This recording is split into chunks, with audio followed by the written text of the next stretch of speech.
All right, we're getting ready for another edition of Riding Home, this time first day of media days. The biggest thing I want to concentrate on today, Ryan, was what I about said Mike Sly, but Greg Sankey had to say about it. Really does seem like they're sitting right now at 16, and that's kind of where they're going to be for now. Yeah, those were the recent rumors out there about a week or so ago that they're probably going to stand pat at 16 teams. Right. You know, I think it's something that you got to almost test out. I mean, they got to see how that works. They got to see how the 16, scheduling you works. mean? Yeah, I mean, they go from adding, and that's probably not going to happen until 25, but... Right, that's another thing I was going to discuss. So, I mean, and Sankey kind of confirmed that's really not his decision if they come over early. Well, I don't think that's going to happen for now, and it's pretty evident that go straight. You can take a ride if you want, but it's pretty evident that the league is not going to compensate. It doesn't seem like.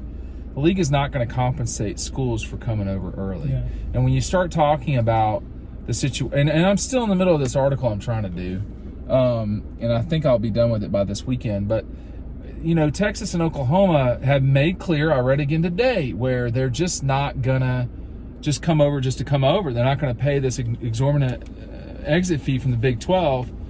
The rumor mill is that OU can't afford it quite the way that Texas can. Of course, Texas would have loved for everyone to think that. But I think right now, for the time being, college football is at a standstill, at least until the 2025 season. There's multiple things that happen then. Then you've got Texas, Oklahoma. Then you've got Notre Dame's contract with NBC that is up. That doesn't mean that Notre Dame can just leave, but it's possible you could have Notre Dame leaving at that stage. But even they would have to get out of the grant of rights of the ACC, and the ACC. And Greg Sankey said today, we're not getting it. We're not messing with teams that got grant of rights. That's what I read him say. So that's pretty important. Yeah, I don't. You know, it's one of those things where if they eat that payment to get out early, how long does it take for them to recuperate that? Time. It's not worth it because you can't put all of that money towards fixing that. When you have to run an athletic department. Yeah, it's not. So I doubt that we see them come over before 25, but I don't know how strong their motivations are to come early. I'm not a Texas insider. They're not that well. Everybody can talk about how much money everybody has and all that. Sounds great, but $100 million or $50 million, that is a significant amount of money, period. So that's not just going to happen. Other comments from media days today, you had Brian Kelly talking about LSU's situation. I mean, there were a couple of teams. I mean, Mississippi went. This was not the blockbuster day. That's for sure. it was LSU, then Ole Miss, this idiot, then Mizzou. So you had Brian Kelly followed by Lane Kiffin, followed by Eli Drinkowitz. I was listening to Aaron Murray, and a lot of people are not going to necessarily care about this. This is a one-way, so take a right, and you'll whip around to 75, 85. And Aaron and the group that was talking today, there were a couple things that they're talking about that one made sense, the other one did not. We're talking about how Drinkowitz is in kind of trouble with his job. This is his third year there. I do feel like it's kind of quick, but they've got a new AD. They've got they're just not great. You know, why can't Mississippi be as good as Ole Miss? You mean the other way around? No, I mean why can't Mizzou be as good as Ole Miss? I mean, I don't see a reason why they can't. They're in the you know, the easier division, if you want to call it that. And Aaron today was saying, I don't know if this guy's going to have a job next year at Mizzou. Well, it's not like we've never seen Ole Miss be good in the SEC. What was it, about 9 years ago? Missouri won the division at that time. Yeah, it was not a great division. So, but what I'm saying is it's happened before. Yeah. So there's not really a reason why they can't be that good again. Something that Lane Kiffin said, and it's what it all comes down to at the end of the day, which schools have the money to pay for a lot of this stuff. And it's true in a sense. But he said that, you know, the good players go to the schools. I don't know exactly how he worded it, but the good players go to the schools that pay the money. And it's going to be up to these teams that don't have as much money or as much firepower to find creative ways to get good talent to come or develop it. I gotta turn here. Yeah, you turn here. Okay. They're not. You can turn because there's no one coming. This is a one way, and this is a one way. This is a one way, and this is a one way. Alright, man. No, I don't mean it bad. I'm just saying there's no possible way. It's left though. Yeah, but it's a one-way street. I don't know, I didn't like that. I'm sorry.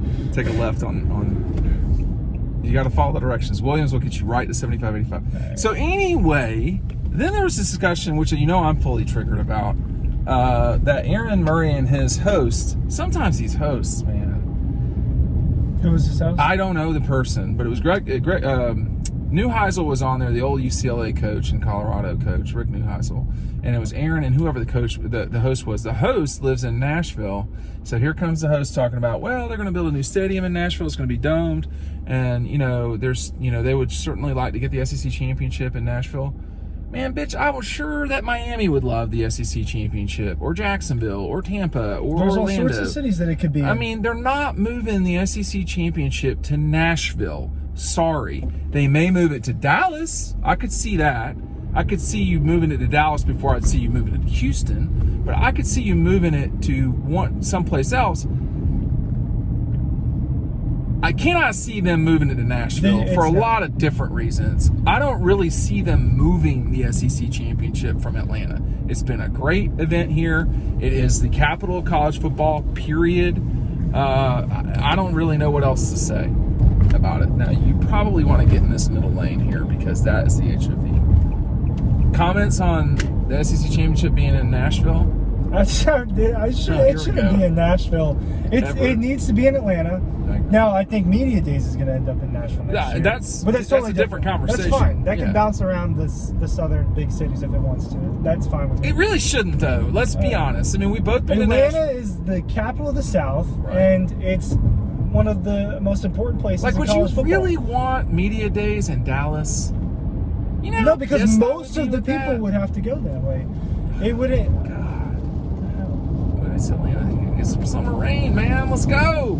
There's the Jackets right over there. I'm sure they've sold out their opener. They play Ole Miss. They play here. Where do they play Ole Miss? They play the Rebels here at the beginning of the season. Look, that's the home opener for them? It's not their home opener, I think is, they might play 3 games in a row. Their home opener is at the Dome against Clemson. It's go time, Jeff Collins. It's big go time. Come on. You got to stop. We want 85. So, to me, it was not rocket ships today. By the time a lot of y'all are watching this, Nick Saban will have gone. And there's going to be a lot of pressure on Alabama to win the national championship. I mean, that's just all there is to it. They're the favorite. They are the favorite, but they're not the favorite by so much that someone else couldn't win it. I think they kind of are, man. I think you're quite mistaken, then. Look at the betting odds. That's where the money is. Yeah, but the betting odds, and I know that it seems that Vegas is well informed nowadays, but what I'm saying is just in conversations with people, everyone is under this assumption that it's going to be Alabama. No, I don't disagree with that. So that's more so what I mean. I'm not talking about betting odds here because Georgia's second in betting odds. Right. I talked about that recently. But they have the best offensive and the best defensive player in college football. They return with the revenge. Nick Saban does well in these revenge seasons. So, yeah, they're the favorite. And when we vote by Friday, I'll vote. Yeah, I mean, Alabama will be the team. I don't know which happened. Part two. I wouldn't want to say specifically who it is, but you can do the math, and there will come a time when the SEC has to decide whether it's the right move to expand. But there's not really an easy team out there to go grab.